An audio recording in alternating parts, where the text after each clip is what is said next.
And I'm struggling now as I speak around the country, and we've been writing books. We often talk about how young people, Gen Z, young Christians, need two whys for every what. Two whys for every what. And so we will often proclaim a what is true about Jesus, what is true about God, what is true about the New Testament. And young people want the two whys for that what claim you're making. Well, first why is, well, why do you think that's true? You know, why do you, what are you basing that on? Like, why should I believe that's true? That's the first why.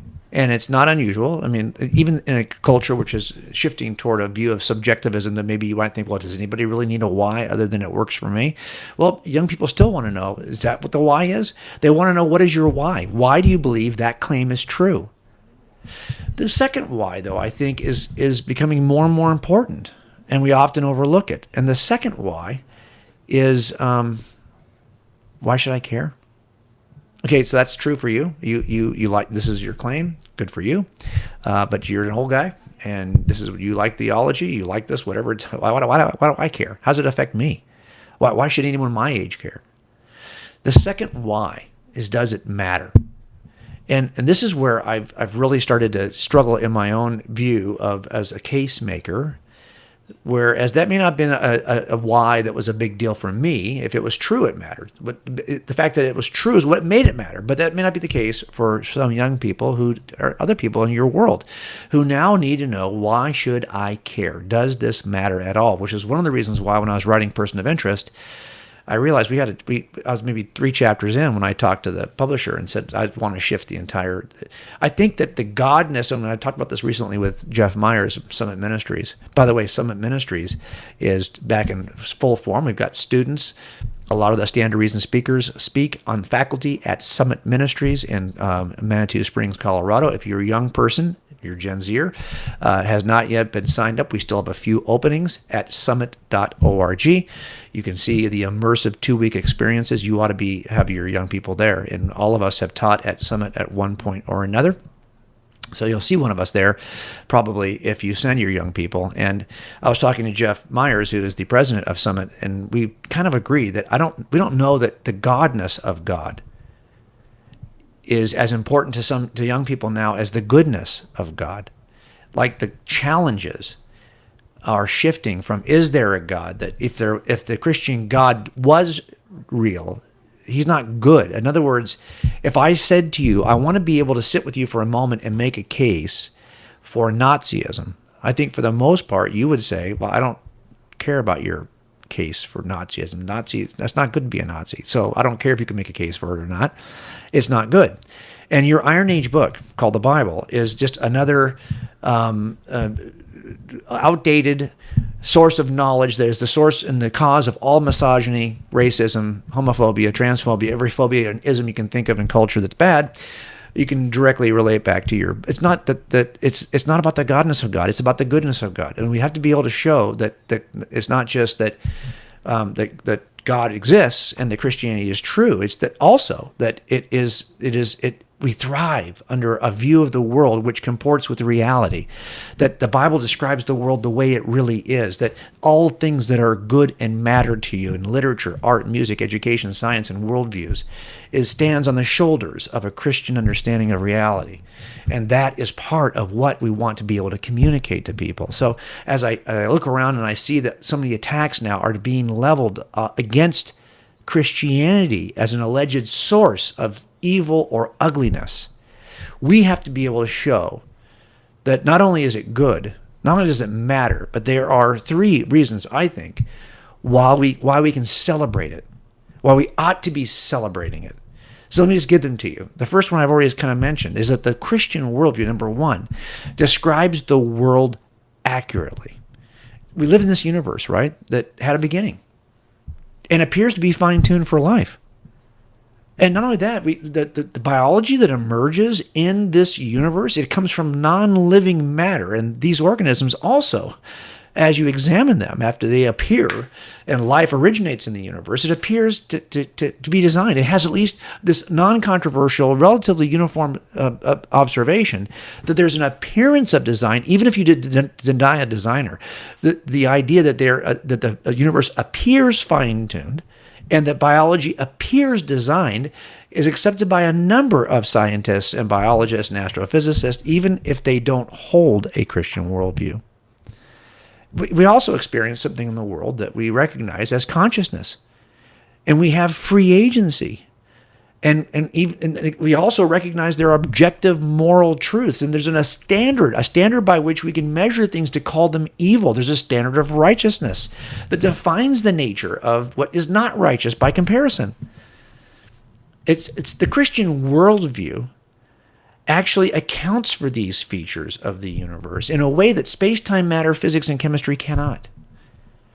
And so you don't need to be embarrassed of your worldview and feel like the entire burden of supporting your view is supporting anything is on your shoulders, because the people who deny God's existence believe they can explain the origin of the universe, the fine-tuning of the universe, the appearance of life in the universe, the appearance of design and biology and free agency and consciousness and objective moral truths and even a standard of righteousness. They believe they can actually account for these things with nothing more than space-time, matter, physics, and chemistry. Well, good luck with that. You don't need to be embarrassed of your worldview, because it turns out that when you can properly articulate this, it actually describes our universe, our world, our lives, even our nature accurately. The second thing you can celebrate is that the Christian worldview holds up to scrutiny. You can analyze it. It's not simply a set of, and this is not true for there are other theistic worldviews that don't have this nature. What I mean is that the kind of worldview that Christianity is, it's more than simply a set of wisdom statements or proverbial propositions. Christianity is not just a collection of the wise sayings of Jesus. It's a claim about a series of events that occur in history, including, of course, the resurrection. Christianity is rooted in an historical sequence, in an historical event, the life and ministry and death and resurrection of Jesus. And like other historical events, they can be falsified or verified. And the evidence supporting Christianity is not just something, it's robust. It's actually significant. We've written books about this kind of evidence because it exists. Try to write a book of the robust evidence for Mormonism, and you're going to find that's not a very large book, because you cannot make an evidential. This is why so few Mormons are evidentialists in their defense of Mormonism, because you cannot take this approach. We can, because it turns out the events that are recorded on the pages of Scripture can be supported by external evidences like archaeology, the internal evidences of language and of pronoun use and of locations of certain geographic features of the world, or certain groups within those geographic features. We can actually cross-examine these things and apply a template, an investigative template. I wrote about this in Cold Case Christianity. So it turns out the evidence supporting Christianity is not something that you can just brush off. It is, if you actually took the time to look at it, it's robust and it's significant. They can be tested using the same template that I've been using in criminal trials for years, because I get tons of eyewitnesses who will come to me. I don't trust any of them. My skeptical nature says that you're all a bunch of liars until I prove otherwise, but there's a template in place by which I can determine if a witness is reliable. And you could take that same template and apply it to the Gospels. That's what I talk about in Cold Case Christianity. So the historical accounts in the New Testament can be tested to see if they are reliable. You don't need to be embarrassed of your worldview. When it's properly examined under that template, it holds up to critical scrutiny. So number 2, the Christian worldview holds up to scrutiny. And finally, number 3, it's the Christian worldview that provides a solution. Look, every worldview tries to answer the important questions that are asked by worldviews, right? Every worldview offers a solution to a problem, but not every worldview accurately identifies the problem it's trying to solve. Christianity identifies the problem as our sin nature, our fallen nature, our persistent inclination toward bad behavior post-fall. We have a sin problem. This is why, for example, I'm not convinced by worldviews that argue that the problem is a system, because I can change the system. We're going to find a way to corrupt the new system. The problem precedes the system. The problem is a human problem. And anytime I say, well, I can just change these environmental conditions and we can solve problems, well, are you going to be able to change the nature of humans who are in those environmental conditions? Because if you can't change that, good luck. You're just going to have another humanly corrupted system in place, because we can ruin everything.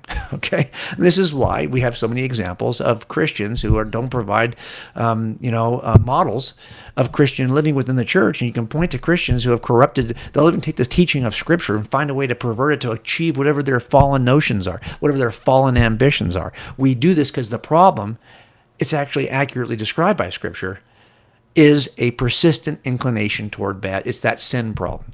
And Christianity, though, is more than just a description of how to be good, right? It's unlike other works-based theistic worldviews. And by the way, every other worldview, every other theistic worldview is works-based.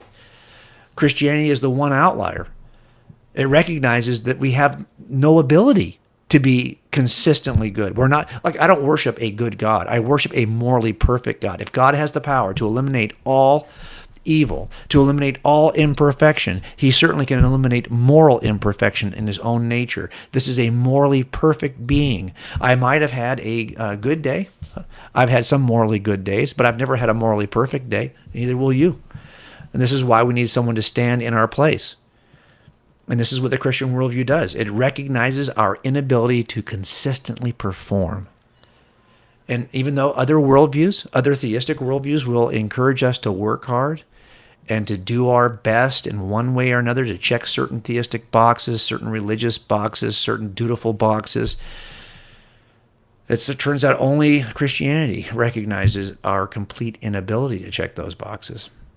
Other religions offer a work regimen. Christianity offers hope, because only Christianity offers Jesus as the sacrifice to do for us what we cannot do for ourselves. We don't need to be embarrassed of our worldview, because when it's properly understood, it offers hope and a solution to our dilemma. Christianity is true. It describes the world accurately. It holds up to scrutiny, and it provides hope. Now, I get it. I can understand that there are times when we are hesitant. We know that word pride is often cited as a negative, as the cause it is the pursuit of power. Pride in Scripture, 1 John 2, verse 15 to 17, I think it is, talks about the dangers of our pride. I get that. And so we have a tendency to say, I don't want to be proud of something, right? But And I get that, but I think we can be appropriately proud of our God. We can be appropriately proud of the truth that he provides to us in Scripture, because Christianity is true. It describes the world accurately, holds up to scrutiny, provides hope, does all of those things. And that's why I think we've got good reason to celebrate it. And this is the kind of thing that we're going to have to teach our kids, because this is the kind of thing that will help them to see that it matters. Because whatever it is that matters to you as a non-believer, and to me, it was literature, art, music, education, science. Those are the things that mattered. Those were the things that created beauty in the world. But it turns out all of those things are intensely dependent upon a Christian worldview, as you know them today at least. As you know literature, art, music, education, and science. It turns out that you may not realize this, but all of them emerge, as you know them today, from a Christian worldview. This is why Christianity matters. Not because it creates beauty, but the beauty is there because Christianity is the source.